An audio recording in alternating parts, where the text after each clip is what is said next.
Now, studying seems like such a daunting task when you haven't visited the material at all and you have no idea, no clue about what you're supposed to know anyways. Now, I'm gonna try to help you maximize and leverage that feeling of not wanting to study by minimizing the stuff you need to do in order to get the highest possible grade. I'm going to be sharing with you guys the tips that I wish I knew in high school, the things I've collectively gathered over the years, studying for countless tests, countless exams. I've done the IB program, graduated high school, now I'm in university, and these are the things that helped me make the most of my time, and it feels like I'm not wasting time. Every single moment of studying is worth it. So what happens when you decide that you're going to be actively participating during class, trying to transfer the material from the board or whatever the professor is saying on those slides into your brain, that becomes the first time you are introducing the material to your brain. And this works well with spaced repetition. So knowing that this will be the first time you ever see the material, when you see it again, it won't feel like you're being presented with something new.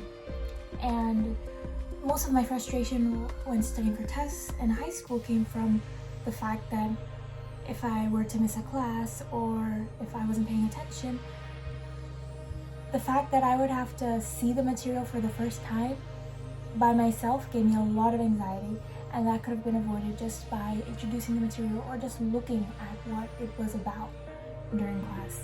Instead of trying to teach myself in a short span of time right before an exam time or for a homework, it is much more helpful to your brain to introduce something new with time so that your body isn't shocked the second time it's being reintroduced. It's like, oh, I've seen this before, I can handle it now. So that only applies if your teacher is really good at explaining the material, doing his job, and if you are able to understand what they're saying and the method they're talking to you. But many people don't learn in the same way. You might be a visual learner and your teacher may not use slides.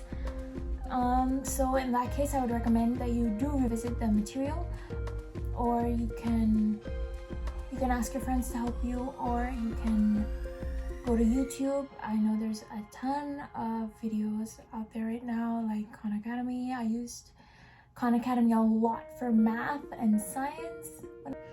So getting these alternative forms of learning material was very helpful to me, because sometimes my teachers weren't the most effective sources of learning for me and for getting the material that I needed to know into my brain. So what I would do is I would come home with the assignments or the sheets that they would give me, and I'd solve them after reteaching the material through Khan Academy or any other YouTube videos that were out there and related to what I needed to know. And it really helps seeing somebody, for example in math, when they are writing out step-by-step processes of how to do like an equation, how to solve something, and that will help you a lot if your teacher just jumps from point to point without explaining the in-between. Because I know in college I took this differential calculus class where it's not like in school where the teacher will walk you through the steps. It's like they give you things and they don't tell you what's in between. So you have to figure out all of that through textbooks, and that's not really how I like learning, through textbooks. I'm a very interactive learner, so it really helps when I talk to my friends about something, we solve things together. So the thing is, if I were to miss class one day, or if I was too tired to even pay attention in class, I would go to these videos online and I just have to teach myself the material and take notes on it so I wouldn't forget. Which brings me to my next point. When taking notes, I would keep in mind the Pareto principle. The rule basically suggests that 80% of the things you know bring 20% of the outcomes that you need, and 20% of the things bring 80% of the outcomes. So if you want to efficiently take notes, I'd suggest that you only write down the significant parts that will help you, and if you know something, don't write it again.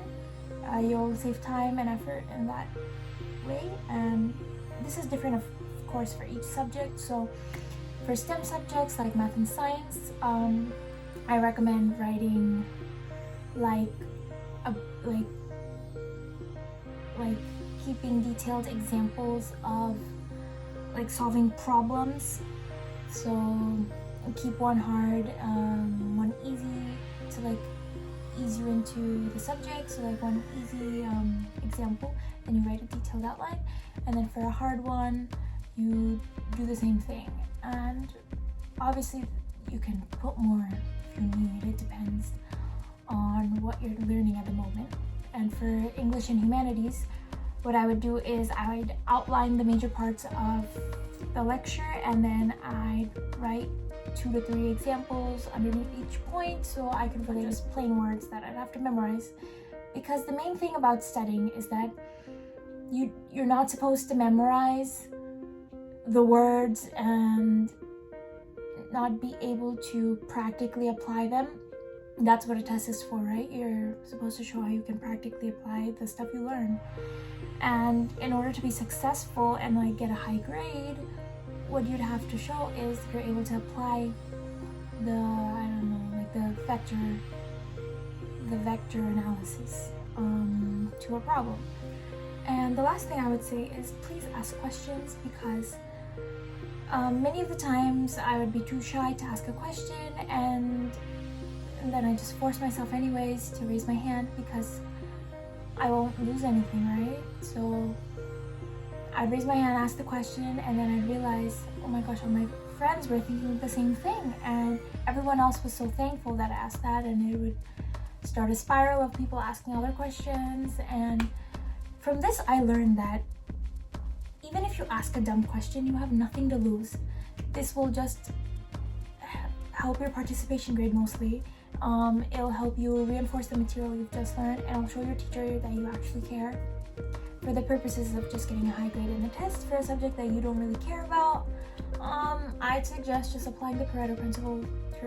So guys, these are the main tips I would give you guys. This is how I got myself through high school, and I'm getting myself through college. I personally say that these have improved my grades immensely and saved me a lot of time in the long run. I no longer cram the night before. I might cram 2 nights before, but that's a lot less stressful than cramming the night before. This is how I study smarter, not harder. And you'll be able to do the same if you apply these principles. So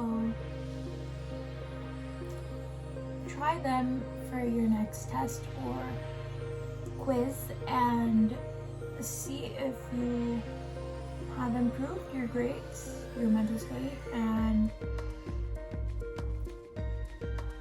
I'll catch you in the next one.